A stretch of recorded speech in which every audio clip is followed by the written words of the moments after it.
पंढरपूरचा जो पांडुरंग आहे, जगात अनेक देव आहे, अनेक अनेक.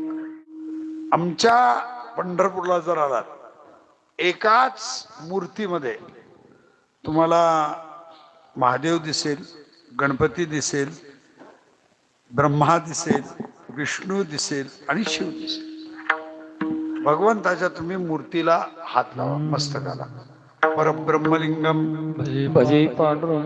महाराज, मस्तकाकडे जर पाहिलं तर तो लिंग आहे, चेहऱ्याकडे जर पाहिलं तर राजस सुकुमारा मदनाचा पुतळा रवी शशी कळा लोपलिया. सूर्याचं तेज सुद्धा ज्याच्या पुढे फिक्क पडतं.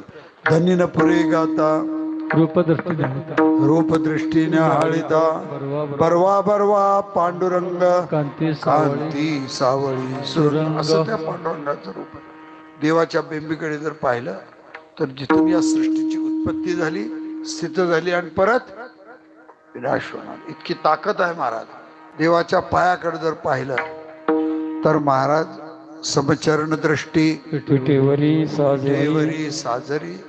आणि देवाच्या सर्वांगाला जर पाहिलं, नामा म्हणे आई धावलवल आई बुडतो हे चिंता डोही काणी. म्हणजे आई म्हटलेलं आहे. आई म्हणजे सगळे देव त्या श्री विठ्ठलाच्या मध्ये आले.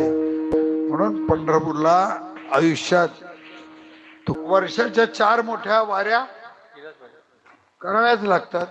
4 मोठ्या वाऱ्याला नाही जमलं, एक तरी आषाढी किंवा कार्तिकी दोन्ही पैकी करावीच लागते. त्यांना एकच सांगतो, वर्षातली एक वारी आहे, ती वारी चुकवायची. तुका पंढरीसी गेला, अरे पंढरपूरला आपण गेलंच पाहिजे. एक महत्वाचं प्रमाण पंढरीचं आहे.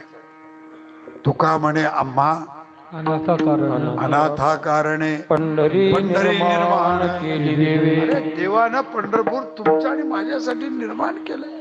पण तुम्ही मला सांगा, पांडुरंगाच्या पायावर आपलं हे मस्तक पडलं, जगाची शांती मिळते का मिळत नाही? मला सांगा.